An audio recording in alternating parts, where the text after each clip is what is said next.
Hi, I'm Randy Anderson-Fennell, and I'm a Delta resident, and I'm running for Member of Parliament in this upcoming federal election for the New Democratic Party. Thank you, Randy. First question. There's been a lot of talk about the Massey Tunnel replacement, the Fraser River crossing, and transit south of the Fraser River. If elected, how would your government support long-term transportation infrastructure projects such as the Massey Tunnel replacement and improving transit south of the Fraser River? First off, I've definitely heard a lot about that when I've been door knocking and talking to residents in Delta. Investing in public infrastructure creates good jobs, makes our communities more livable, and helps fight climate change. It's one of the most important ways this government can make people's lives easier. But this Liberal government wasted millions of dollars on an infrastructure bank that's only supported two projects so far. The privatization of public infrastructure through this bank will hit Canadians in the wallet. In fact, Justin Trudeau has refused to rule out the idea of forcing Canadians to pay back investors through tolls and other means. New Democrats believe that Canadians should be able to count on the federal government to invest in roads and bridges and to create community centers, childcare centers, and everything in between. These investments will create good jobs in every part of the country. To get there, we will partner with provinces, territories, and First Nations. And municipalities, most importantly, to develop reliable public infrastructure funding that puts people, not profit, first. By using community benefits agreements, we will guarantee good jobs, training, apprenticeships, support for local businesses are part of every infrastructure project. I myself am an electrician. I know the importance of apprenticeships and the importance of having these jobs stay within the community. Community benefits agreement is one of the great ways that we can make sure that we ensure that not only is this bridge going to help us move forward, move our transportation, but also move our community. When it comes to getting around, public transportation should be convenient and affordable. So what we would also like to do is make sure that we step up investments to help cities transition their fleets to bus fleets to electric and expand on affordable rail and bus options. Thank you. The next question. Our Delta businesses, many of them rely on foreign trade. Given the recent complications with China, what would be your government's strategy to improve trade relations in the Asia-Pacific and specifically with China? Would you normalize those relationships or would you look for other trade partner options? China's decision to stop accepting or delaying some of Canada's products like canola has been really concerning and unjustified.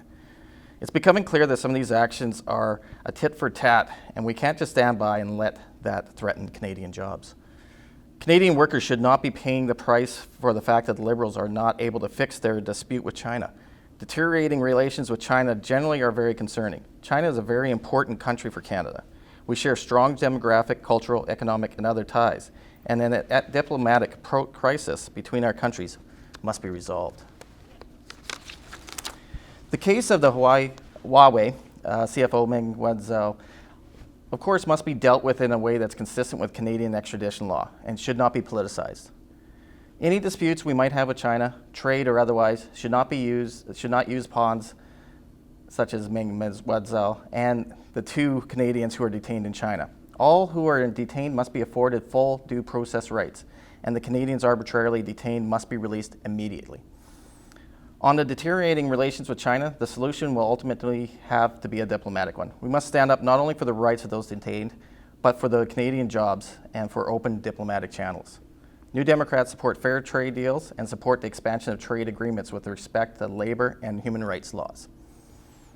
Thank you.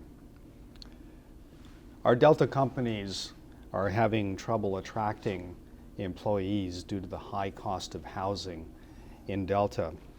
If elected, how will your government create affordable and subsidized housing for workers in Delta? Everyone has a right for a safe and affordable place to call home. Working people should be able to afford to live close to their workplace, including the heart of the biggest cities. New Democrats believe that this is the time to help people now. We have an ambitious plan that will make a difference in every community in the country, and especially in Delta. A major part of the long-term solution to the problem is to ensure that we have affordable rental units, and they're built all across Delta and across the country. That's why new Democratic government will create 500,000 units of quality, affordable housing in the next 10 years, with half of them done in the 5 years. This will achieve the right mix of effective measures that will work in partnership with provinces and municipalities. Build capacity for social, community, and affordable housing providers and co-ops, and meet environmental energy efficient goals. This ambitious plan will create thousands of jobs in our community and all across the country, and help Canadians get affordable housing they need. Our federal government will begin with $5 billion of additional funding in the first year and a half in the new Democratic government. In order to kickstart construction of co-ops, social, and non-profit housing, we will set up a dedicated fast start funds to streamline the application process and help communities get expertise and assistance they need to get the projects off the ground. Not years from now, but the next day.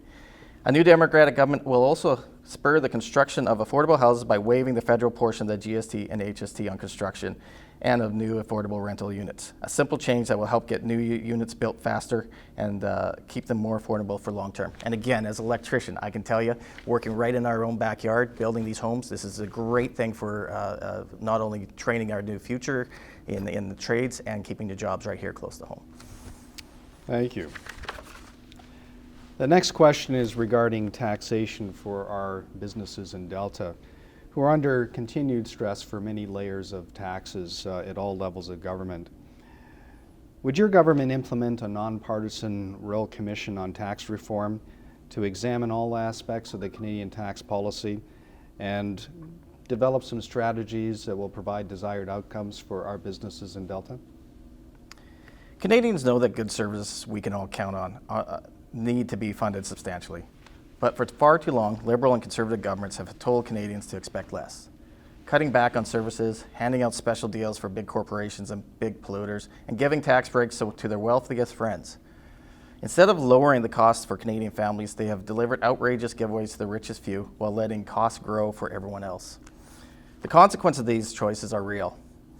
Under the Liberals' tax plan, 2 out of 3 Canadians get no relief, while people earning the most get hundreds of dollars in tax cuts. Companies caught dodging taxes get special access to sweetheart deals, and CEOs get to keep hundreds of millions in special tax benefits, all while half of Canadians live within 200 of insolvency every month.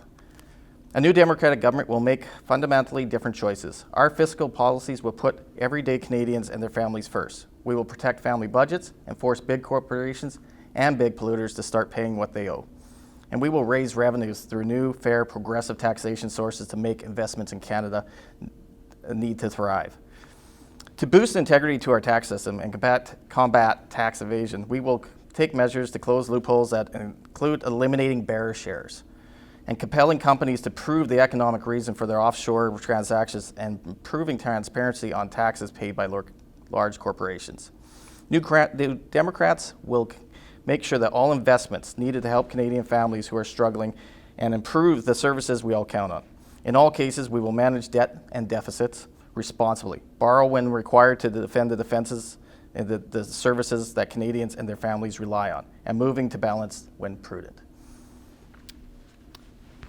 Thanks, Randy. And for the last question, many of our businesses are having trouble finding skilled labor in Delta. If elected, how will your government change our immigration policies to provide our businesses access to more skilled labor to meet the labor shortages we are finding here in our industrial and farming sectors in Delta? Welcoming new talent from around the world builds our communities and boosts our economy. Canada is one of the most diverse countries in the world, and we are richer and stronger for it. Yet, under the Liberal government, too many new Canadians are waiting years to reunify with family members. Highly educated people are struggling to get their work in their field of expertise, causing stress to their families as they struggle to make ends meet and fulfill their potential. And instead of helping, too many Conservatives want to make this situation worse with dangerous statements that divide our communities. Our immigration system should be accountable to Canadians and rooted in the values of fairness, respect, and dignity. A new Democratic government will make sure that immigration policies and levels meet Canada's labour force needs and recognize people's experiences, contributions, and ties to Canada. We will work with provinces to address the gaps in settlement services and improve foreign credentials, which is essentially what you were asking in this community. We will look at exactly what needs to be done in this community. We need all kinds of workers in Canada, and if someone is good enough to come here and work here, then there should be a path here for them to stay. There should be a path for them to become permanent Canadians. New Democrats will protect newcomers by taking on unscrupulous immigration consultants, ensuring that the industry is regulated by the government, and will treat caregivers brought to Canada with respect and dignity, providing them with status and allowing them to reunite with their families. Randy, thank you very much for coming and speaking to the Delta Chamber today and answering some of the questions that our businesses are having and the concerns that they have about running their businesses here in Delta. We appreciate your time, and again, thank you very much. Thank you so much, Garry.